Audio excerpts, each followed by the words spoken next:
Olá, eu sou a Carla Benevides e este é o programa Argumento. A Comissão de Assuntos Econômicos aprovou o projeto que cria a Política Nacional de Gestão de Risco e de Desastres. O projeto é de autoria do senador astronauta Marcos Pontes, do PL de São Paulo, que é com quem a gente conversa a partir de agora. Senador, obrigada pela sua presença. Eu que agradeço. Esse é um assunto extremamente importante, né? E obrigado pela oportunidade de falar a respeito disso.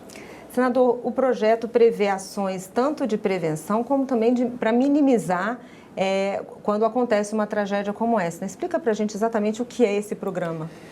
Veja bem, tem muita gente que confunde gerenciamento de riscos com prevenção de acidentes. Eu trabalhei 30 anos no sistema de investigação e prevenção de acidentes aeroespaciais, vamos chamar assim, tá? E existe uma diferença grande. Deixa eu ver se eu consigo colocar. O gerenciamento de riscos é algo mais amplo do que a prevenção. A prevenção está dentro do gerenciamento de riscos. O gerenciamento de riscos envolve, primeiro, análise do sistema, ou seja, o que está acontecendo. A partir dessa análise, você determina possíveis são riscos potenciais. A partir desses riscos potenciais, você analisa cada um deles e classifica esses riscos. Pode ser um risco baixo, médio, médio, alto e alto, né? Geralmente 5 níveis. E a partir daí, você determina o que fazer, né? Tem 3 alternativas, né? A primeira delas é eliminar o risco, coisa que você não consegue com climatologia, obviamente. Segundo, terceirizar o risco, seguros, etc. Consegue para a parte material, mas para a vida não tem jeito. Não resolve. Terceiro, mitigar os riscos, reduzir. E aí a gente trabalha dentro da probabilidade de acontecer, daquele perigo se transformar num acidente, então a probabilidade e os impactos, se aquilo acontecer.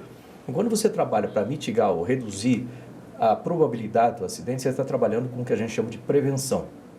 E você, dentro desse contexto, você vai ter prevenção, preparação, resposta e recuperação depois do acidente. Então, tudo isso aí está previsto dentro desse sistema. Foi um projeto de lei desenhado pela Defesa Civil, por 8 meses com a Defesa Civil e o CEMADEM, Centro de Monitoramento e Alerta de Desastres Naturais. E eu, né, peguei, é a área, obviamente uma área que eu trabalho há bastante tempo, peguei e coloquei então o projeto no ano passado, 2023, que eu sempre fico inconformado em ver. Nós perdemos pessoas todos os anos pelas mesmas razões e muitas vezes nos mesmos lugares. E a gente precisa tomar uma atitude. E essa atitude começa com o gerenciamento de risco e ações efetivas para realmente mitigar esses riscos. Pois é, o senhor falou que apresentou o projeto ano passado, ele foi aprovado agora, provavelmente impulsionado também por essa questão do Rio Grande do Sul. O senhor faz parte da comissão externa, né, senador, temporária, que está acompanhando a situação do Rio Grande do Sul. De que forma esse projeto, esse programa poderia ser aplicado no que aconteceu e poderia ter evitado essa tragédia lá no estado do Rio Grande do Sul? Muita coisa. Dicas de passagem, é bom reconhecer o esforço do governador Eduardo Leite e do prefeito de Canoas, eu conversei com eles ali, né, que já estavam tomando certas precauções, tomando atitudes de prevenção para mitigação dos riscos, da probabilidade de acontecer o acidente, mas não foram suficientes. E o governador, inclusive, falou que tem conversado com os prefeitos do Rio Grande do Sul para que eles tenham planos de contingência. E isso é uma coisa que eu tenho cobrado dos prefeitos de São Paulo também. Então o pessoal vem falar comigo sobre emendas. Eu falo assim, vamos conversar sobre planos de contingência, depois a gente fala sobre emenda. Porque é necessário, toda cidade tem que ter. Quando você fala de prevenção, por exemplo, a gente está falando de educação primeiro, né? Educação inclusive na escola, e professores, etc., da população também. Então, educação. Depois, ações, por exemplo, a prefeitura, tirar as pessoas da área de risco, da várzea dos rios, da encosta das montanhas. É importante tirar as pessoas das áreas de risco, mesmo que eles não queiram. Porque aí o prefeito fica com medo, fala assim, eu vou perder voto. Não, você vai perder vidas, né? Então, essa é a outra ação, criar, se não tem como fazer, criar sistemas de contenção, galerias, uma série de outras providências, sistemas de alerta, que podem ser feitos na prevenção. Essa é a parte de prevenção. Aí tem o plano de preparação. O CEMADEM, ele começa a avisar, né, tipo 1 mês antes, 15 dias antes, fala, olha, vai chover muito aí, né, por exemplo, ou vai ter uma seca muito grande, como já está avisando para o Pantanal e a área norte. Aí vem a preparação. Onde vão as pessoas? Esses planos têm que estar numa posição para onde a gente vai levar as pessoas. Cadê as equipes de emergência? Como a gente vai se comunicar? O que vai ser fechado? O que vai ser aberto? E assim por diante. Aí vem a resposta, quando começa a chover realmente. Aí vem a movimentação, colocar esses planos para valer. Né? tem que fazer, que estrada você fecha, para onde você leva as pessoas, tira as pessoas das áreas X e Y, assim por diante. E depois, idealmente, não morre ninguém, porque você cumpriu esses planos de acordo, e aí você vem a recuperação material, custa dinheiro, mas pelo menos você não perde vidas. Senador, eu dei uma olhadinha no plano, no programa tem uma das observações que é impedir que as pessoas construam em áreas de risco. Como fazer isso, senador? A gente vê, por exemplo, o caso de Petrópolis, né, que é um lugar assim que todo ano não, mas recorrentemente tem problemas, são geralmente áreas, como o senhor falou, várzea, alto de morros, né, encostas. Como fazer, como impedir que essas pessoas... Engenharia. Você tem especialistas nisso, né, que podem ir lá analisar o local, falar, essa área aqui não é apropriada para ter casa, porque se chover acima de uma certa quantidade, né, de milímetros por um certo tempo, a montanha vai cair. Outra coisa também, as pessoas chegam para fazer as casas e tiram todas as árvores das montanhas, das encostas. As árvores são que seguram as encostas, então tira tudo.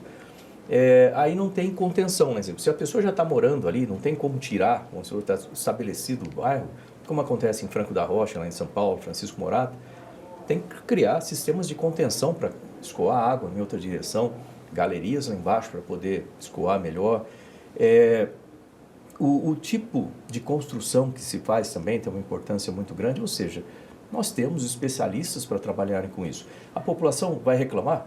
Vai, provavelmente porque vai falar, eu não tenho outro lugar para morar e assim por diante. Mas o prefeito pode transferi-los para outro local mais seguro.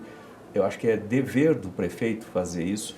E mesmo que as pessoas reclamem, eu não vou votar no senhor, não vou votar mais na senhora, não tem problema, mas pelo menos você vai ficar vivo para fazer isso. Então a gente tem que colocar a vida das pessoas acima da política, manual de voto, etc. Senador, durante a visita ao estado do Rio Grande do Sul, o senhor fez uma lista de sugestões ao governador Eduardo Leite. O que o senhor sugeriu a ele? Foram várias coisas que eu conversei com ele nesse sentido, porque você tem 3 etapas, todo acidente, né, você trata com 3 etapas. O primeiro deles é a parte emergencial, né? A segunda é a parte de reconstrução. A terceira é a parte das lições aprendidas, o que você vai fazer para prevenir, para que aquilo não aconteça. Não é buscar culpado, não. É buscar fatores contribuintes que aconteceram ali, que podem ser corrigidos para outros acidentes. No caso aí, desastres. Então, na parte emergencial, por exemplo, agora eu já pedi 2 audiências, uma delas com especialistas, cientistas, pesquisadores, para nos dizer, por exemplo, na área da saúde, quais são as doenças que vão começar a surgir ali na região. Já está começando, né, leptospirose e outros tipos. Como que a gente faz para recuperar o terreno, vamos chamar assim, para as áreas de agricultura, né?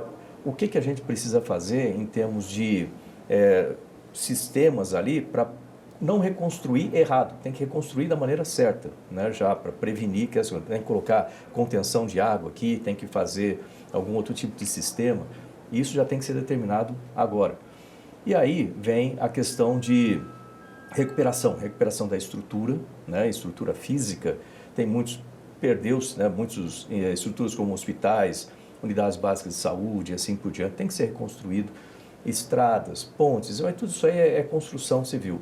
Agora, a gente precisa construir também, reconstruir a economia do Estado. Sim. E aí é outra audiência que eu pedi para trazer especialistas ali para tratar tanto do setor de indústria, comércio, agronegócio, como trazer empréstimos, crédito, seguros de crédito, manutenção de emprego, coisa que a gente fez durante a pandemia no governo Bolsonaro, tem que ser feita agora também. Então, tudo isso aí. No final, anotar tudo. Você tem que ter alguém, lógico que no meio da emergência, todo mundo está fazendo alguma coisa. Você precisa pegar alguém desse que está fazendo alguma coisa e colocar, olha, você vai ter que registrar tudo que está sendo feito, o que foi feito certo, o que foi feito errado, os resultados que tiveram.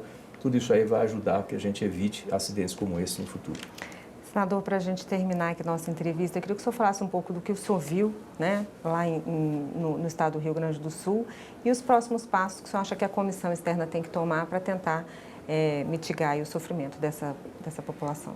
Primeiro, é uma área, parece um pós-guerra, sabe? Uma coisa muito triste de se ver. Eu conhecia bem a região ali, eu servi em Santa Maria 4 anos, meu filho nasceu lá. Eu ia a Porto Alegre, ficava pelo menos dois meses por ano ali, fazendo tiro aéreo a partir de Canoas, onde a gente estava.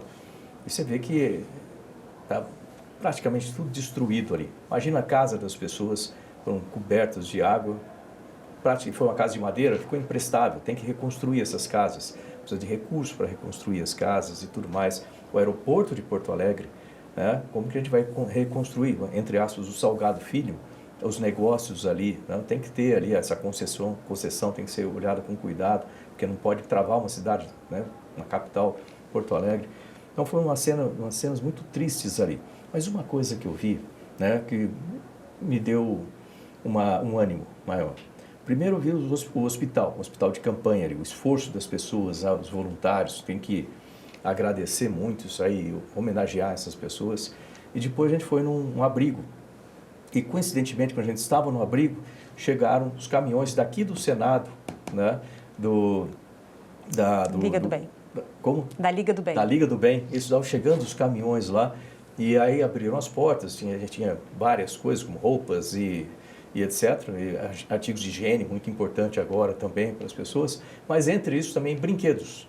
E aí esses brinquedos sendo entregues para as crianças, foi a melhor cena que eu pude ver, que no meio de tudo aquilo lá, você vê o sorriso no rosto deles ali, que embora eu gostaria de ter chegado lá e tivesse um sol brilhando, e não estava chovendo muito.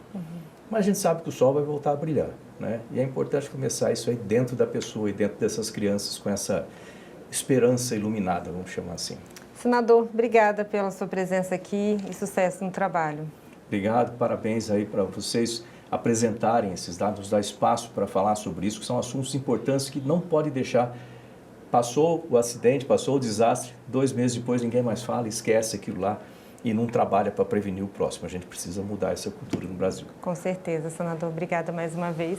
E eu agradeço a você também que nos assistiu. Se você quiser rever esse programa, é só entrar no nosso site senado.leg.br/tv ou acessar o nosso canal no YouTube. Obrigada pela sua audiência e continue conosco aqui na TV Senado.